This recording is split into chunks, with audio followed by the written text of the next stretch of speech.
बिस्मिल्लाहिर्रहमानिर्रहीम। अस्सलाम वालेकुम स्टूडेंट्स।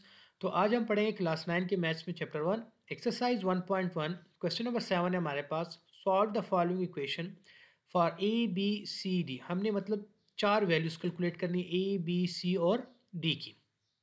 ठीक है स्टूडेंट्स। तो यहाँ पर देखिए जो गिवन क्वेश्चन है हमारे पास दो मैट्रिसेस इक्वल है। तो इसका मतलब क्या हुआ कि कॉरेस्पॉन्डिंग एलिमेंट्स इक्वल होंगी। जैसे कि यहाँ पे इस मैट्रिक्स में ए प्लस बी फर्स्ट एलिमेंट है ना, तो इसका कॉरेस्पॉन्डिंग एलिमेंट क्या आंसर है -1। तो हम क्या लिखेंगे सोल्यूशन, इससे इक्वेशन किस तरीके से बनेगी a plus B equals to -1।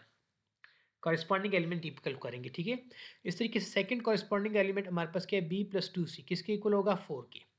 तो यहाँ पर लिख ले b plus two C equals to 4।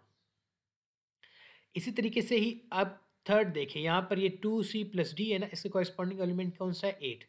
तो ये आपके पास क्या बन जाएगा 2c plus d equals to 8। और लास्ट वन जो है वो 2a माइनस डी किसके इक्वल होगा 0 के। तो यहाँ पर लिखे 2a minus D equals to 0। तो ये आपके पास बन जाएगी इक्वेशन 1, इसको हम नाम दे देते हैं इक्वेशन 2 एंड इक्वेशन 3 और इस तरीके से इक्वेशन 4। तो हमारे पास कितनी इक्वेशंस बन गई, चार इक्वेशंस। इन चार इक्वेशंस को यूज़ करके हमने ए बी सी और डी की वैल्यूज़ फाइंड आउट करनी है। ठीक है स्टूडेंट्स। अब देखिए मैं क्या करता हूँ, इक्वेशन 1 और 2 को सब्ट्रैक्ट करूँगा और इस तरीके से इक्वेशन 3 और 4 को ऐड करूँगा। ठीक है, स्टार्टिंग पॉइंट हमारा ऐसे होगा। तो यहाँ पर देखिए हम क्या लिखेंगे इक्वेशन 1 माइनस इक्वेशन 2।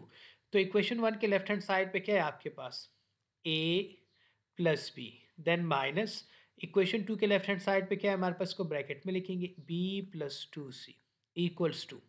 अब देखिए इक्वेशन 1 के राइट हैंड साइड पे हमारे पास है -1 और इक्वेशन 2 के लेफ्ट हैंड साइड पे है 4, तो -4 क्योंकि हमने माइनस करना है। ब्रैकेट्स को रिमूव कर दे तो आपके पास आ जाएगा a plus B minus B minus plus -2c equals to -5। तो प्लस बी और माइनस बी आपस में कैंसिल हो जाएंगे। तो हमारे पास इक्वेशन बन जाएगी a minus 2c equals to -5। इसको हम नाम दे देते हैं इक्वेशन 5 का।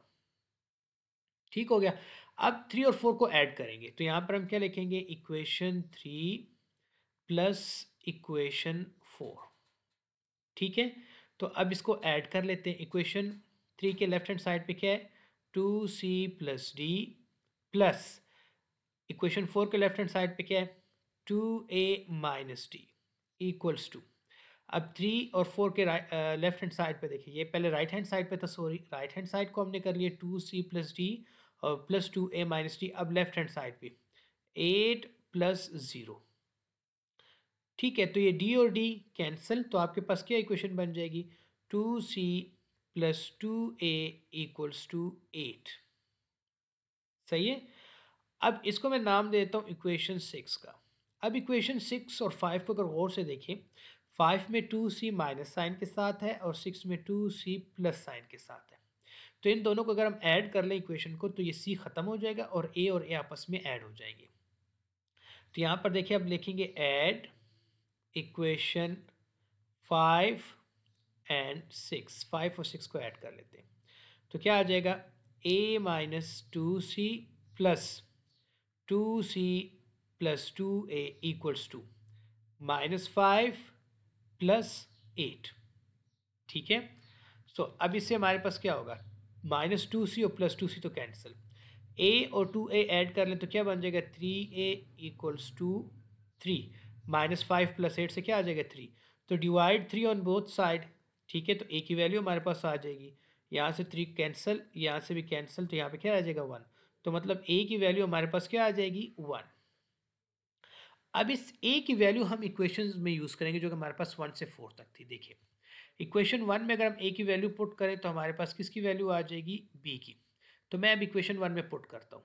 ठीक है, तो इक्वेशन 1 हमारे पास क्या है, यहाँ पर देखें put a equals to 1 in equation 1। Equation 1 है a plus B equals to -1। a की value 1 plus B equals to -1।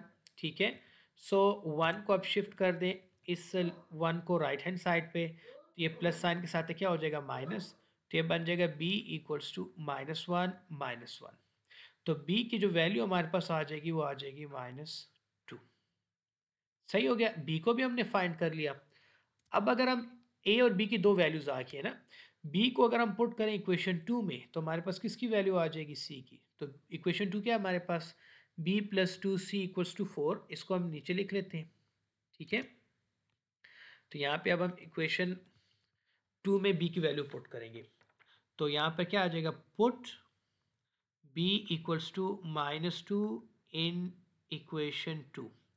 तो क्या है आपके पास, b plus 2c equals to 4, ये इक्वेशन 2 है ना। तो b की वैल्यू क्या है, -2, यहाँ पे पुट कर दें, प्लस 2c इक्वल्स टू 4, -2 को राइट हैंड साइड पे शिफ्ट करें तो 2c इक्वल्स टू 4 प्लस 2, दोनों को ऐड कर लें तो क्या आ जाएगा 6। मुझे c की वैल्यू फाइंड करनी, डिवाइड 2 ऑन बोथ साइड, तो ये और ये कैंसिल, यहाँ 2 1s आर 2, 2 3s आर 6, ठीक है। तो आपके पास c की जो वैल्यू आ जाएगी वो क्या आ जाएगी, 3। सही है। अब a b और c की तीन वैल्यूज हमने फाइंड कर ली है। अगर अब हम देखें, अगर अगेन इक्वेशंस को आप गौर से देखें, इक्वेशन 1 से 4 तक जो हमने बनाई थी यहाँ पर देखें, तो अगर मैं यहाँ पर इक्वेशन 3 में c की वैल्यू पुट करूँ तो मेरे पास किसकी वैल्यू आ जाएगी, d की। ठीक है, तो मैं अब इक्वेशन 3 में c की वैल्यू को पुट कर लेता हूँ। तो आपके पास d की वैल्यू आ जाएगी, put c equals to 3 in equation 3। तो इक्वेशन 3 हमारे पास क्या है, 2c plus d equals to 8। Put करें वैल्यू 2, c की जगह 3 आ जाएगा, plus d equals to 8। 2 3s are 6 plus d equals to 8। 6 को शिफ्ट कर दे to the right hand side तो क्या बन जाएगा, d इक्वल्स टू 8 माइनस 6। तो d की वैल्यू हमारे पास क्या आ जाएगी, 2। तो ये हमारे पास a b c और d की वैल्यूज कंप्लीट हो जाएंगी। ठीक है स्टूडेंट्स।